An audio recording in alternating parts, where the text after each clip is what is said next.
கடைசியில் யயாதிட்ட கடைசி மகன் பூரு அப்படின்னு பேர். அவன் ரொம்ப நல்ல பையன்.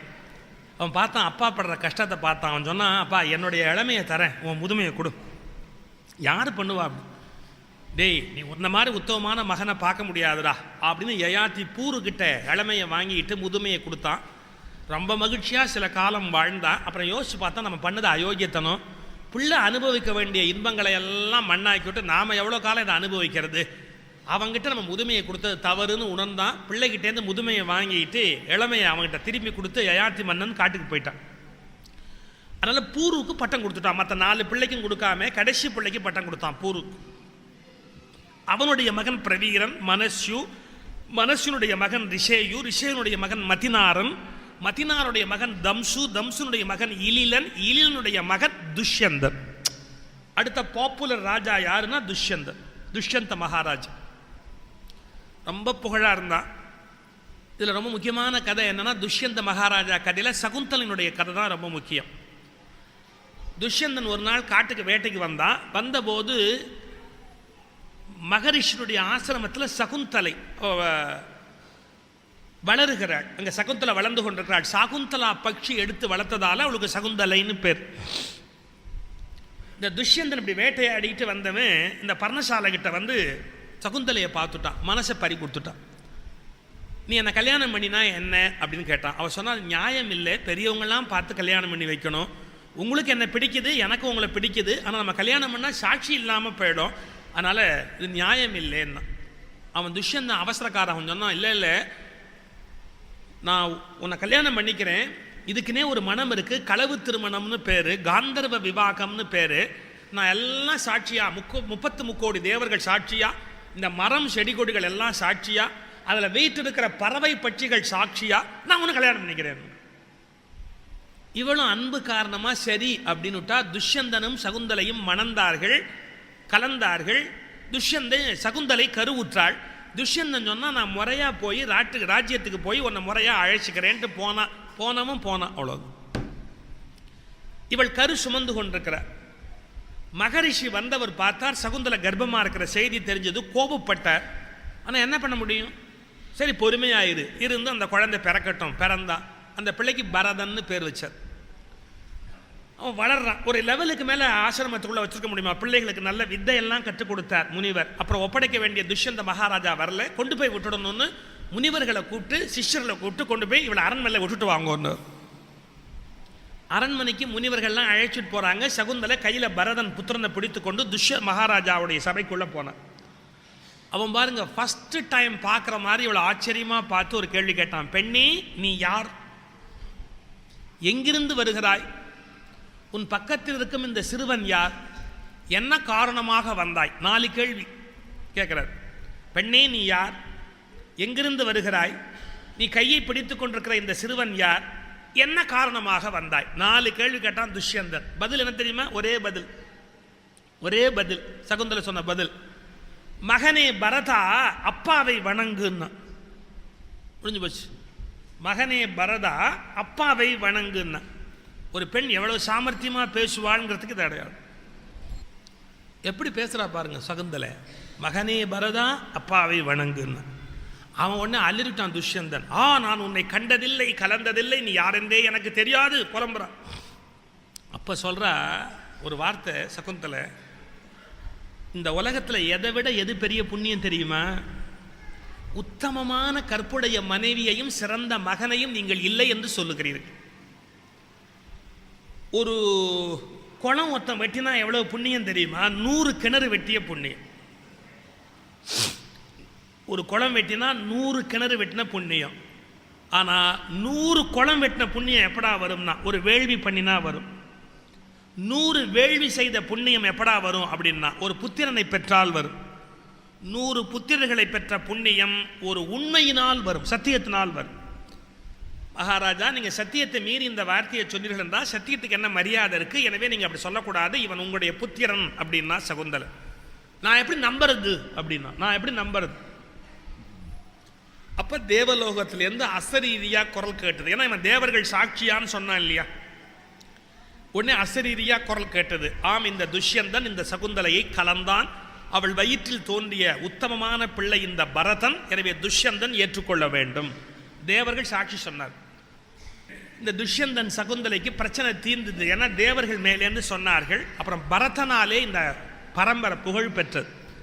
இன்னைக்கு பரத கண்டம்னு சொல்றோம் இல்லையா, அது ராமாயண பரதன் அல்ல. இந்த துஷ்யந்தனுடைய மகன் பரதனுடைய பெயரால இந்த கண்டத்துக்கே பரத கண்டம் அப்படின்னு ஒரு பேர். அப்படி பரதனுடைய பெருமை உலகத்தில் பறந்தது. அந்த பரதனுக்கு பிறகு நிறைய பேர் அது மாதிரி அந்த பரம்பரையிலே தோன்றினார்கள். குறிப்பிடத்தக்கவன் குரு. அந்த குரு பேரால தான் குருகுலம் அப்படின்னு இந்த குலத்துக்கே ஒரு பேர் வந்தது, குரு கௌரவர்கள். அப்புறம் அஸ்தி அவன் பரம்பரையில் வந்தவன், அவன் கட்டினது தான் அஸ்தினாபுரம். பிறகு அந்த பரம்பரையில் வந்த இன்னொருவன் பிரதீபன், பெருமைக்கு மிக்கவன் பிரதீபன்னு பேர். அவனுக்கு நீண்ட நாளாக குழந்தை இல்லை. கங்கைக்கரையில் தவம் பண்ணினான். அப்படி கங்கைக்கரையில் தவம் பண்ண போது ஒரு அழகான இளம் பெண் வந்து அவனுடைய வலது தொடையில் உட்காந்துட்டு சொன்னா, நீ என்னை கல்யாணம் பண்ணிக்கணும்.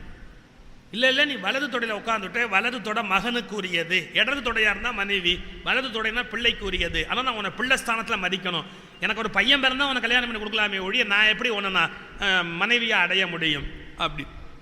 அப்போ உடனே அந்த பெண் வெளியில் வந்து சொன்னால், நான் யாருன்னா கங்கை, இந்த கங்கை தான் தேவி, கங்கா தேவி. நான் வந்து உன்னுடைய ஒழுக்கத்தை சோதித்தேன், நீ உத்தமமானவன், கவலைப்படாதே, உனக்கு பிள்ளை பேர் உண்டாகும். நீ சொன்ன மாதிரியே உன்னுடைய மகனை நான் கல்யாணம் பண்ணிக்குவேன், அது நடக்கத்தான் போகுது அப்படின்னு வரம் கொடுத்து விட்டு கங்கை மறைந்தாள். பிறகு பிரதீபனுக்கு முறையாக குழந்தைகள் எல்லாம் தோன்றி சந்தனுன்னு ஒரு பிள்ளை வந்து பிறந்தான். சந்தனுன்னு சொன்னா பாருங்க, தனுனா உடம்பு, சந்தனுன்னா விசேஷமான உடல் நலம் உடையவன், பொன் மாதிரி இருப்பானோ அந்த பிள்ளை. எதை தொட்டாலும் அது தொலங்கும், அப்படியே சந்திரன் கலை அவனுக்கு உடம்புல, அப்படியே எதை தொட்டாலும் அது அப்படியே விருத்தியாகும், அந்த மாதிரி ஒரு அமைப்பு சந்தனு. பிரதீபனுக்கு பிறகு சந்தனு மகாராஜா அரசாட்சி பண்ணிட்டு இருந்தான். இந்த சந்தனு மகாராஜா பதவியில் இருக்கிற போது ஒரு நாள் அந்த கங்கைக்கரை ஓரமாக உலாவறதுக்காக போயிருந்தான். அப்போ அந்த விதி பலிக்கிறது. அங்கே கங்கை ஒரு பெண்ணா வந்து எதிரில் அப்படி உலாவினா. அவளை பார்த்தோன்னே இவருக்கு மனசு விரும்பி விட்டது. பெண்ணே, நீ ரொம்ப அழகாக இருக்கிற, நான் உன்னை கல்யாணம் பண்ணிக்க விரும்புகிறேன், நீ என்னை கல்யாணம் பண்ணிக்க தயாராக இருக்கிறியான்னு கேட்டான் ராஜா. அப்போ ஒரு கண்டிஷன் போட்டா. என்ன கண்டிஷன்? இந்த பார், நீ என்ன கல்யாணம் பண்ணிக்கலாம், ஆனால் நான் என்ன பண்ணினாலும் ஏன் இப்படி பண்ணினேன்னு என்ன கேட்கக்கூடாது. அப்புறம் நான் யாரு, எங்கேருந்து வந்தேன், இதெல்லாம் என்னை கேட்கவே கூடாது. இப்படிலாம் நீ என்னை கேட்க மாட்டேன்னு சொன்னால் நான் உன்னை கல்யாணம் பண்ணிக்கிறேன். நீ கேட்டுட்டு அந்த க்ஷணமே நான் உன்னை விட்டுட்டு போயிடுவேன், இதுக்கு ஒத்துக்கிறதா இருந்தால் கல்யாணம் பண்ணிக்கிறேன். இப்படிலாம் கண்டிஷன் போட்டால் கல்யாணம் பண்ணலாமா? நான் யாருன்னு கேட்கக்கூடாது, நான் என்ன பண்ணினாலும் மெய் நடுங்கிட இருந்திட யான் யாது புரிந்திடினும் பாட்டு. மெய் நடுங்கிட, நீ பயப்படும்படியா நான் எது பண்ணா கூட என்ன என்னன்னு கேட்கக்கூடாது, நான் யாருன்னு கேட்கக்கூடாது, நான் என்ன பண்ணாலும் ஏன்னு கேட்கக்கூடாது, எங்கேருந்து வந்தேன் அப்படின்னு நான் கேட்கக்கூடாது. கேட்டால் நான் அப்போவே அந்த இடத்த விட்டு போயிடுவேன். இதுக்கு சம்மதம்னா நான் கல்யாணம் பண்ணிக்கணும். ஆனால் அவள் எவ்வளவோ பரவாயில்லைங்க, இப்படி சொல்லிட்டு வந்தா. அவள் எவ்வளோ பரவாயில்ல, ஓப்பனாக சொல்லிட்டால, அது பெரிய விஷயம் தானே. பல பேர் சொல்கிறது இல்லையே ஒழிய வந்து இந்த வேலையை ஆரம்பிச்சிடுறது. அதுக்கு அவள் எவ்வளவோ தேவை. இவன் காம மயக்கத்தில் இருக்கிறான், காதல் மயக்கத்தில் இருக்கிறான். ஒன்று கேட்டு யாருன்னே கேட்க மாட்டேன், நீ எங்கேருந்து வந்தேன்னு கேட்க மாட்டேன், நீ என்னன்னு கேட்க மாட்டேன், கல்யாணம் பண்ணிக்கொண்டு. கல்யாணம் ஆயிடுச்சு. சந்தனுக்கும் அந்த பெண்ணுக்கும் கல்யாணம் ஆயிடுச்சு. நீங்கள் நம்ப மாட்டீங்க, குழந்தை பிறந்த உடனே அந்த குழந்தைய தூக்கி கங்கையில் எரிஞ்சுட்டாங்க. பட்டக்குன்னு குழந்தைய தூக்கி கங்கையில் எரிஞ்சுட்டு ராஜாவுக்கு ஆத்திரம். மூத்த பிள்ளை பட்டத்துக்கு வர வேண்டியவன், ராஜ்யத்தை ஆள வேண்டியவன், அவனை தூக்கி கங்கையில் போட்டா ஏன் இப்படி பண்ணினா அப்படின்னு கோபம் வந்தது. கேட்டா போயிடுவாளே, கேட்ட உடனே போயிடுவாளே, சச்சே கேட்கக்கூடாது, டக்குன்னு வாய மூடிட்டு. ரெண்டாவது குழந்தை பிறந்தது, அதையும் கங்கையில் தூக்கி எறிஞ்சிட்டு. என்ன இவ இப்படி பண்றாளே, இவ யாரு? கேட்கல, கேட்டா போயிடுவாளே. நீங்க எப்படி வேணா எடுத்துங்கோ. 7 குழந்தை வரிசையா அப்படி பிறந்தது. 7 குழந்தைய தூக்கி கங்கையில் எரிஞ்சு கொண்டு விட்டான். 8வது குழந்தை இவளுக்கு பிறக்கிற போது ராஜா முடிச்சுக்கிட்டான். சிச்சு இது ரொம்ப அக்கிரமமா போயிடும், காவலுக்கு ஆள் போட்டான். குழந்தை பிறந்த உடனே அவளையும் குழந்தையும் பிரிச்சிருங்க. குழந்தை பிறந்ததுக்கு அப்புறம் அவள் குழந்தைய தொடக்கூடாது, தடுத்துருங்க நீங்க அப்படி. என்ன கேட்டாலும் நான் வரேன், மகாராஜா வரேன்னு சொல்லுங்க அப்படின்னு காவலுக்கு உத்தரவு போட்டிருந்தான். குழந்தை பிறந்தது. பிறந்த உடனே வழக்கம் போல தூக்கி தண்ணியில் எரிகிறதுக்கு இப்படி காலை பிடிச்சா பாருங்க, டபக்குன்னு வந்து எல்லாரும் பிரிச்சாங்க. ஏன்? ராஜா உத்தரவு, நீங்க இப்படி பண்ணக்கூடாது. அப்படி சொல்லும் போதே ராஜாக்கு செய்தி போய் ராஜா வந்தான். என்ன காரியம் பண்ற, நீ யாரு, எங்கேருந்து வந்த, ஏன் குழந்தைய கொல்ற அப்படின்னு. நல்ல வேளை 8வதுலயாவது முழிப்பு வந்தது இந்த பயலுக்கு. கொல்றியே, யார் நீ, எங்கேருந்து வந்த, ஏன் பிள்ளைகளை கொல்ற அப்படின்னு சிரிச்சா. 7 குழந்தை செத்த போது உங்களுக்கு இது கேட்கணும்னு தோணலை, 8வது சாகிற போது மட்டும் உங்களுக்கு தோணுச்சா? இப்போ ஒரு உண்மையை தெரிஞ்சுக்கங்க, நீங்க கேட்காம இருந்திருந்தாலும் இந்த குழந்தை பழைச்சிருக்கும். ஏன், யாரும் விதியை ஜெயிக்க முடியாது. இவங்க 8 பேர் மேலே இருந்த அஷ்ட வசுக்கள் ஒன்னா இருந்தவங்க. இவங்க ஒரு முனிவருக்கு துரோகம் பண்ணிட்டாங்க. அந்த முனிவருடைய நந்தினிங்கிற பசு அதை கவர்ந்து கொண்டு வந்து தன்னுடைய மனைவிக்கு கொடுக்கணும்னு ஒரு பிரபாசம் அப்படிங்கிற கடைசி வசு 8வது வசு முடிவு பண்ணினான். 8 பேரும் போய் முனிவருடைய மந்தினி பசுவை கவருகிற போது முனிவர் சபிச்சார், மனுஷனை மாதிரி அல்பமா நடந்துக்கிறீங்களே, பூமிக்கு போங்கடா அப்படின்னார். அதுன்னு தெரியுது பாருங்க, திருடுறதுக்கு ஏற்ற இடம் பூமி தான் அப்படின்னு முனிவரே முடிவு பண்ணிட்டு, அல்பத்தனமா நடந்துக்கிறீங்களே, பூமிக்கு போங்கோ அப்படின்னார். அப்பதான் எல்லாரும் தப்ப உணர்ந்தா, காலில் விழுந்தா, உங்க 7 பேரை வேணா மன்னிக்கிறேன், ஏன்னா நீங்க திருடுற எண்ணத்தோட வரல, இந்த 8வதா ஒரு பையன் வந்தானே, பொண்டாட்டி பேச்சை கேட்டுக்கிட்டு, அவனுடைய மனைவி தான் அந்த பசு வேணும்னு கேட்டவன், அதனால பொண்டாட்டி பேச்சை கேட்டுட்டு வந்தானே, இந்த பயலுக்கு அந்த பூமியில போய் பறக்கணும், இவனுக்கு பொண்டாட்டியே இருக்கப்படாது, அப்பத்தான் இந்த பயலுக்கு புத்தி வரும், ஓ பூமியில பிறங்க அப்படின்னார். அதனால தான் 7 பேரும் நான் வரும்போதே பூமிக்கு வந்து நான் நீண்ட நாள் இருக்கக்கூடாதுன்னு என்கிட்ட கேட்டாங்க. கவலையே படாதீங்க, பிறந்த உடனே அனுப்புறேன் அப்படின்ட்டு. இவனை மட்டும் நான் அனுப்ப முடியவே முடியாது, ஆனால் நல்ல வேளை அந்த விதி உன் மூலமாக வந்து தடுத்து பிரிச்சாச்சு. இப்போ எல்லாம் முடிஞ்சு போச்சு. நான் கங்கை, நீ யாருன்னு உனக்கு தெரியாது, எனக்கு தெரியும். மகாபிஷக் அப்படிங்கிற ஒரு பெரிய மன்னன், நீ தேவலோகத்தில் இருந்தவன். நான் ஒரு நாள் தேவலோகத்தில் உள்ள வருகிற போது என்னுடைய மேலாடை நழுவியது, எல்லாரும் தலையை குனிந்து கொண்டார்கள். நீ ஒருத்த மட்டும் வெக்கம் இல்லாமல் என்னை பார்த்து, அப்போ பிரம்மதேவர் சபிச்சுட்டார், 2 பேரும் பூமியில் போய் கணவன் மனைவியாக இருங்கள்னு சபிச்சுட்டார். அதனால நான் பூமிக்கு வந்தேன், அதனால நீயும் பூமிக்கு வந்த, இந்த குழந்தையும் சாபத்தால் பூமிக்கு வந்தது. இனி யாரும் இந்த வரலாற்றை மாற்ற முடியாது. நான் போகிறேன், உங்கள்கிட்ட சொன்னபடி இந்த பிள்ளையை நான் கூட்டிகிட்டு போயிடுவேன். எப்போ கொண்டு வந்து விடணும்னு எனக்கு தெரியும், அப்போ நான் அந்த பிள்ளையை உங்ககிட்ட விடுவேன் அப்படின்னு அந்த குழந்தையை தூக்கிட்டு ஓடுறேன். ராஜா கெஞ்சுறான், நான் தெரியாமல் கேட்டுட்டேன், என்னோட இருக்கக்கூடாது. இப்போதான் எல்லா கதையும் சொல்லிட்டியே, என் கூட இரு. சொன்னது தான், கங்கை சத்தியத்தை மீற மாட்டா, நான் அந்த குழந்தையை கூட்டிகிட்டு போகிறேன், வளர்த்து உங்கள் கையில் ஒப்படைக்கிறேன். சில காலம் கழித்து அந்த பிள்ளைக்கு பாருங்க, சுக்கராச்சாரியார்கிட்ட, தேவகுருக்கிட்ட, யார்கிட்ட எதெல்லாம் ஸ்பெஷல் சப்ஜெக்டோ எல்லாத்தையும் படிக்க வச்சு, பரசுராமற்ற வில்வித்தை படிக்க வச்சு கங்கை அந்த குழந்தைய பெருசா வளர்த்தா. அவருக்கு சத்தியவிரதன்னு பேர், அவர் தான் பீஷ்மர் பின்னால. அப்படி உன்னதமா அந்த பிள்ளைய வளர்க்கிறார். ஒரு குறையில்லாத பிள்ளையா கங்கை வளர்த்தா. 32 வயசு, அந்த காலத்தில் பெரிய வாலிப பருவம்னு பேர். சந்தனு மகாராஜா ஒரு நாள் கங்கை கரையில் உலாவுற போது கங்கை வெளியில வந்து மகனை ராஜா கிட்ட ஒப்படைச்சா, உன் பிள்ளைய வளர்த்துட்டேன், ஆளாக்கிட்டேன், உருவாக்கிட்டேன், சரியா வளர்த்துருக்கிறேன், இந்த பிள்ளைய இனிமே பாதுகாக்க வேண்டிய பொறுப்பு உன்னோடு கொடுத்துட்டு கங்கை மறைஞ்சுட்டான். அரண்மனைக்கு அழைச்சிட்டு வந்துட்டான். சில காலத்துக்கு பிறகு ஒரு நாள் மறுபடியும் ஒரு நாள் இந்த சந்தனு மகாராஜா யமுனை நதிக்கரை வழியா போயிட்டு இருந்தான். அப்படி போற போது யாரோ பாட்டு பாடுற சத்தம் கேட்டது. அங்க ஒரு பெண், மச்சகந்தின்னு பேர், அவ என்ன பண்ணுவா, நதியில இந்த கரையிலேருந்து அந்த கரையில போகிறவர்களுக்கு படகு விடுவா. அந்த பெண் அந்த படகு விடுவது இலவசமான கைங்கரியம், எல்லாரும் கரையை கடக்கணும்னா இப்போ உதவியா இருக்கட்டுமே அப்படின்னு. அந்த பெண்ணை இப்படி பார்த்தான் ராஜா, மனசை பறி கொடுத்துட்டான். அவளை கல்யாணம் பண்ணணும்னு தோணுச்சு. மெதுவாக அவகிட்ட போய் கேட்டான், நீ என்னை கல்யாணம் பண்ணிக்கூடாதா அப்படின்னு. அவள் சொன்னான், நீ ராஜா, உன்னை கல்யாணம் பண்ணிக்கிறதுல எனக்கு ஒன்றும் ஆட்சேபனை கிடையாது, ஆனால் இந்த முடிவை நான் எடுக்க முடியாது, எங்கள் அப்பாட்ட கேட்கணும். ஏன்னா எங்கள் அப்பா மீனவர் தலைவன், செம்படவர்கள் தலைவனாக இருக்கிறான், இங்கே படகு விடுகிற மீனவர்கள் தலைவன். அவங்ககிட்ட போய் கேளு, அவன் சரினா நான் உன்னை கல்யாணம் பண்ணிக்கிறேன், நீ எங்கிட்ட கேட்காத, என் தகப்பனார்ட்ட போய் கேளு. ராஜா சந்தோன் இங்கேருந்து நேராக போய் அந்த மீனவர் தலைவனை பார்த்து, உன் பெண்ணை எனக்கு கல்யாணம் பண்ணி கொடுன்னு. அவன் சொன்னான், இதை விட நல்ல வாய்ப்பு வரப்போறதில்லை, என் பெண்ணை ஒரு ராஜா கொடுக்குற சந்தோஷம், ஆனால் ஒரு கண்டிஷன் அப்படின்னு. இந்த கண்டிஷன்ங்கிற வார்த்தையை கேட்டாலேயே சந்தனுக்கு உதறல். முதல்ல ஒருத்தி கண்டிஷன் போட்டு என்னென்ன பண்ணினான்னு தெரியும். ஒரு தப்பை ஒரு தடவை தான் பண்ணலாம், தொடர்ந்து அதே தப்பையா பண்ணுறது? வாழ்க்கையில் தப்பாவது புதுசாக பண்ணணுமே ஒழிய பழைய தப்பு பண்ணக்கூடாது இல்லையா? ஒரு புதுசாக தப்புனா கூட பரவாயில்ல, ஒரே தப்பையை தொடர்ந்து பண்ணால் முட்டாள்ருவான்ல. அவன் சொன்னா, கண்டிஷன்னா என்னன்னு சொல்லு முதல்ல, அப்புறமா கல்யாணம் வேணுமா வேண்டாமான்னு நான் முடிவு பண்ணுறேன்ட்டான். சந்தனு மகாராஜா மூழ்கிக்கிட்டான். இனிமேல் நம்ம இந்த தப்புன்னா உலகம் நம்மளை வாரி வைக்கும்னு கண்டுபிடிச்சிட்டான். சொன்னால் நோ, பொண்ணை கல்யாணம் பண்ணிக்கிறது கண்டிஷன், இந்த வேலையே வேணாம். என்ன கண்டிஷன் சொல்லு, அப்புறம் யோசிச்சு சொல்கிறேன். அந்த மீனவர் தலைவன் சொன்னால், இப்போ உனக்கு ஏற்கனவே ஒரு மகன் இருக்கானா இல்லையா? ஆமாம். இளவரசனாக இருக்கிறான்ல சத்தியவிரதன். ஆமாம். அப்போ என் பொண்ணு கல்யாணம் பண்ணி ஒரு புள்ள பிறந்தா அவன் என்ன பண்ணுவான்? நீ என்ன சொல்கிற அப்படின்னா, என் பெண் வயிற்றில் பிறக்கிற பிள்ளைக்கு நீ ராஜ்யம் தரேன்னு சத்தியம் பண்ணி கொடுத்தா நான் கொடுக்குறேன். அந்த பெரிய பிள்ளைக்கு கொடுக்கூடாது ராஜ்யத்தை. என் மகள் வயிற்றில் பிறக்கிற பிள்ளைக்கு ராஜ்யத்தை கொடுக்கணும். கொடுக்குறியா? என் பொண்ணை கொடுக்குறேன். அது முடியாது, நான் அந்த பிள்ளைக்கு துரோகம் பண்ண முடியாது, அது என்னால் முடியாது. அப்போ புறட்டு போ.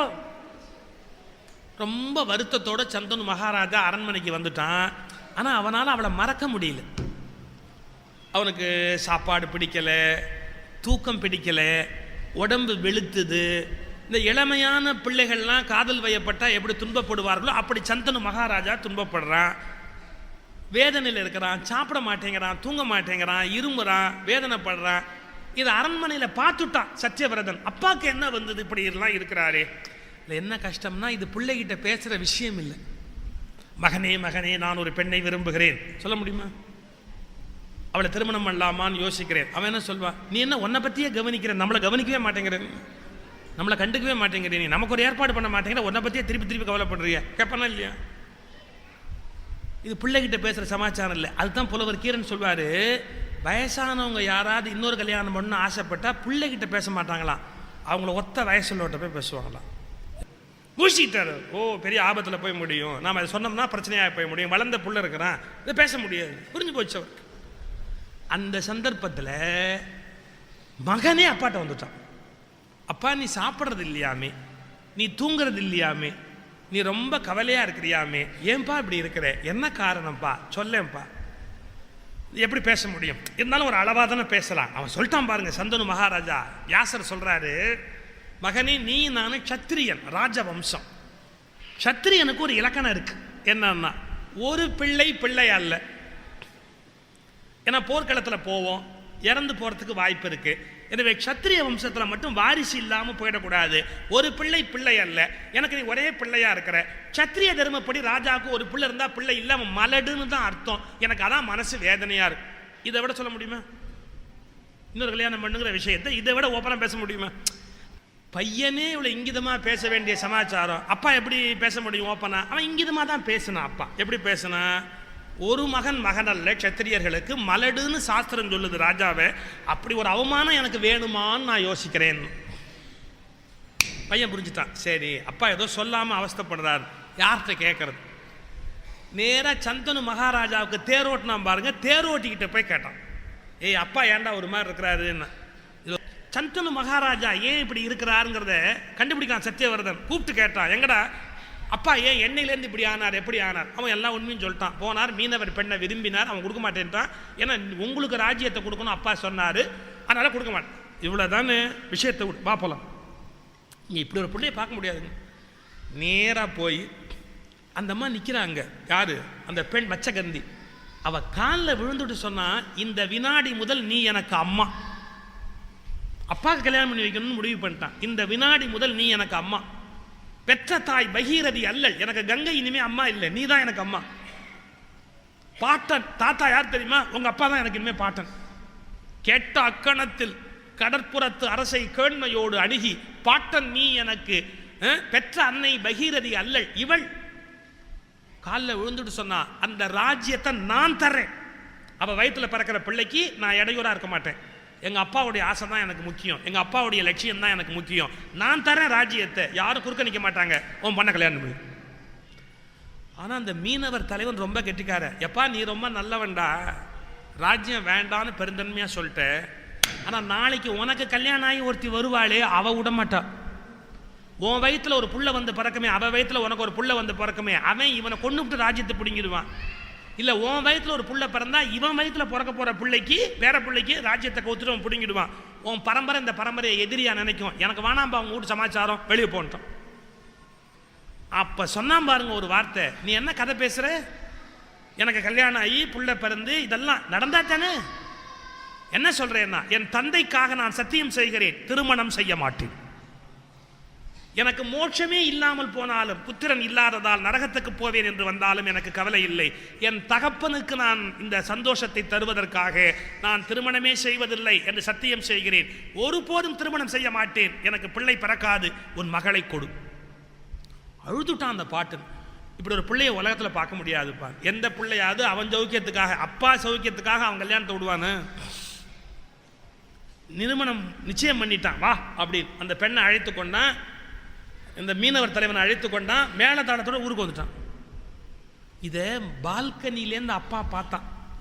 அவன் ஒரு வினாடி அதிர்ச்சி ஆயிட்டான். என்ன நினச்சுட்டான், நல்ல வேளை நம்ம பிள்ளைகிட்ட சொல்லலை. ஏன்னா மேலதாளத்தோட இப்போ பையனும் அவளும் வந்துக்கிட்டு இருக்கிறாங்க இல்லையா. அவன் வேற மிஸ்டேக் பண்ணிட்டான். ஓ, நம்ம சொல்லியிருந்தோன்னா நம்ம மான மரியாதையே போயிருக்கும், நல்ல வேலை அப்படி. ஆனால் நேராக அழைத்து கொண்டு வந்து அப்பாவுக்கு பக்கத்தில் நிறுத்தி 2 பேரையும் காலில் விழுந்து வணங்கி, நீங்கள் எனக்கு தாய் தந்தைன்னு நான் பாருங்க. அப்படியே சந்தனு மகாராஜா அழுது இந்த பிள்ளையை கட்டி தழுவி, ஒரு மைந்தன் தகப்பனுக்கு செய்கிற உதவியில் 100 மடங்கு எனக்கு நீ அதிகமாக பண்ணிட்ட, 100 மடங்கு உதவினே. இப்படி ஒரு பிள்ளையை பார்க்க முடியுமா? 100 மடங்கு எனக்கு உதவுனடா. ஆனால் ஒரு அப்பா செய்ய வேண்டிய கடமையில் 10ல் 1 பங்கு நான் உனக்கு செய்யலடா. ஆனால் எனக்கு 100 மடங்கு அதிகமாக நீ உதவிட்டேன். நான் உனக்கு என்ன செய்யறது? ஒன்னே ஒன்று தரேன், வரம் தரேன், ஒன்னே ஒன்று தரேன். என்ன? நீயா விரும்பி என்னைக்கு சாகுறியோ அன்னைக்கு தாண்டா உனக்கு மரணம், சாவு. யமன் வந்து உன் உயிரை கொண்டு போகவே முடியாது. இச்சா மிருத்தியுன்னு பேர். நீ என்னைக்கு உயிரை விடணும்னு நினைக்கிறியோ அன்னைக்கு தான் உன்னுடைய உயிர் பிரியுமே ஒழிய மற்ற நாளில் உன்னுடைய உயிர் பிரியாது. நான் வரம் தரேன், இவ்வளோ வேண்டாம், நான் கும்பிட்ட தெய்வங்கள் மேல் சத்தியமாக உனக்கு வரம் தரேன். இப்படி ஒரு பிள்ளையை பார்க்க முடியுமா என்று வரம் கொடுத்தான். சரி, சபதம் பண்ணிட்டான். ஆனால் சபதம் பண்ணினவன் அதை காப்பாற்றணுமா இல்லையா வாழ்நாள் முழுக்க? அப்படி உலகத்தில் எத்தனை பேர் இருப்பாங்க? இந்த கதை தான் ரொம்ப ஆச்சரியம். எவ்வளவு ஆசைப்பட்டு இந்த மச்சகந்தி, அவளுக்கு மச்சகந்தின்னு ஒரு பேர், பரிமள கந்தின்னு ஒரு பேர். மச்சகந்தினா மீன் வாசனை உடையவள். அவள் மீன் வாசனை உடையவளாக இருந்தா, ஆனால் நறுமண வாசனை பரிமள கந்தின்னு மாற்றப்பட்டான். நான் அந்த கதையை பின்னாடி எப்பா சொல்லுவேன். அந்த பரிமள கந்தி இப்போ வீட்டுக்கு வந்துட்டா. அவள் வயிற்றில் பிறக்கப்படுற பிள்ளைக்கு பட்டம் கட்டணும் அப்படிங்கிற எண்ணத்தில் அவளுக்கு பிள்ளை பிறந்தார்கள். பாருங்க அந்த கதையை பாருங்க. பிள்ளை பிறந்தார்கள். அந்த பிள்ளையில மூத்த பிள்ளை சித்திராங்கதம் அப்படின்னு பேரு. பீஷ்மர் அவனுக்கு முடிசூட்டிட்டார். அப்பதான் அவருக்கு பீஷ்மர்னு பேர் வச்சான். அந்த கடுமையான விரத சபதம் பண்ணின உடனே அவருக்கு பீஷ்ம அப்படின்னு பேர் வந்தார். பீஷ்மன்னா பயங்கரமான விரதங்களை உடையவர் அப்படின்னு அர்த்தம். பயங்கர விரதங்களை உடையவர் பீஷ்ம. சித்திராங்கதன் இவ வயிற்றுல பிறந்த மூத்த பிள்ளைக்கு பட்டம் கட்டினார். ஒரு கொடுமை நடந்து போச்சு. இதே சித்திராங்கதன்ற பேர்ல ஒரு கந்தர்வன் இருந்தான். அவன் ஒரு நாள் இவங்கிட்ட வந்து சொல்றான், உன் பேரை நீ மாத்திக்கோ, என் பேர் உனக்கு இருக்கக்கூடாதுன்னு.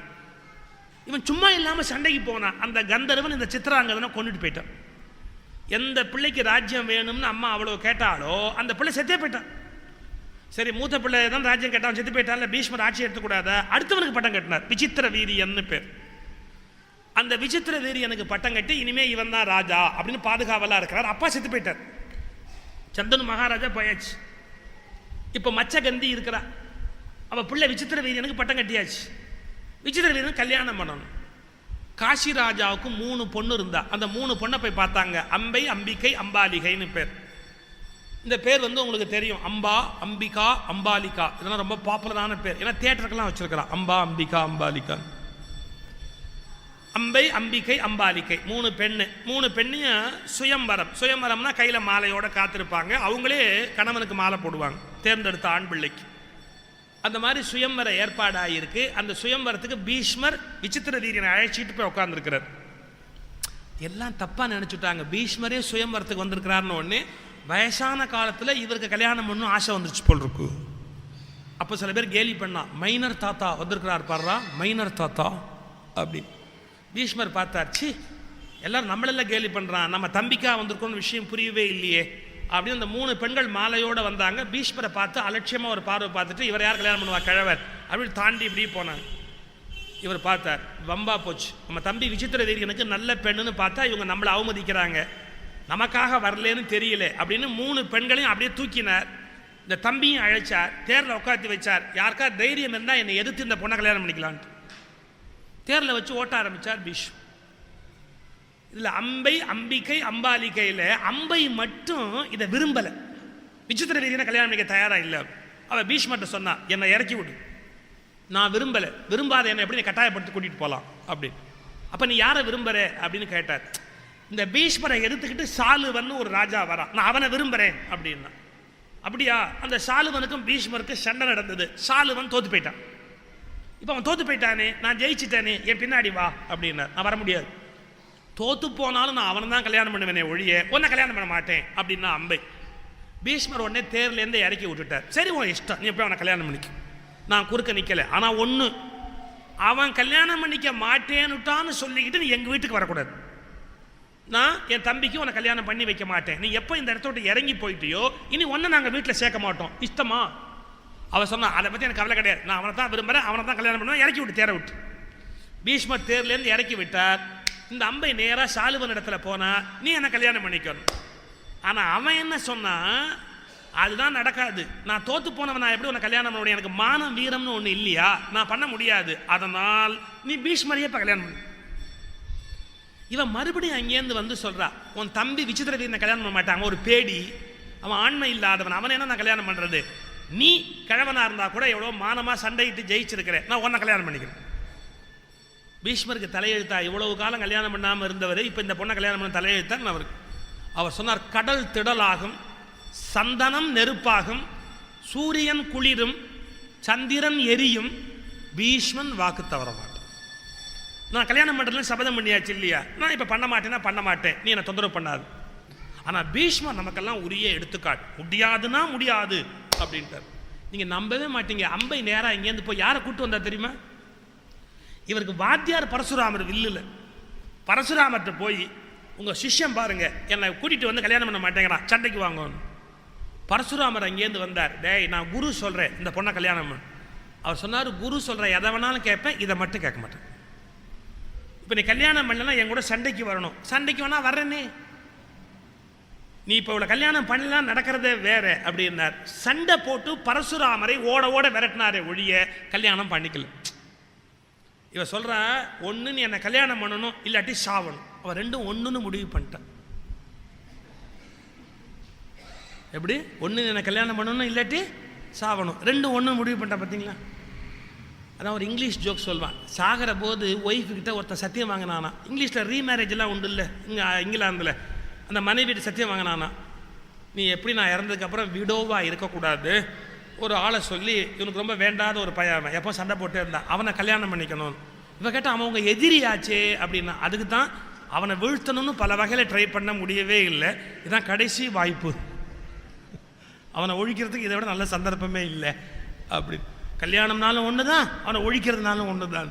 அந்த மாதிரி சொல்கிறா, நீ என்னை கல்யாணம் பண்ணிக்கோ, இல்லாட்டி உன்னை ஒழிச்சிருவேன் அப்படி. ஆனால் பீஷ்மர் ஒவ்வொரு முறையும் அவள் தனக்கு கொடுத்த சோதனைகளை எல்லாம் ஜெயிச்சார்.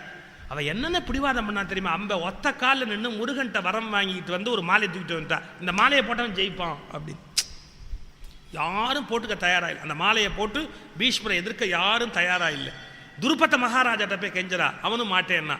கடைசியாக அந்த ஊர் எல்லையில் அந்த மாலையை அப்படியே மாட்டிட்டு, அவர் ஆணியில் மாட்டிட்டு போயிட்டா அம்பை.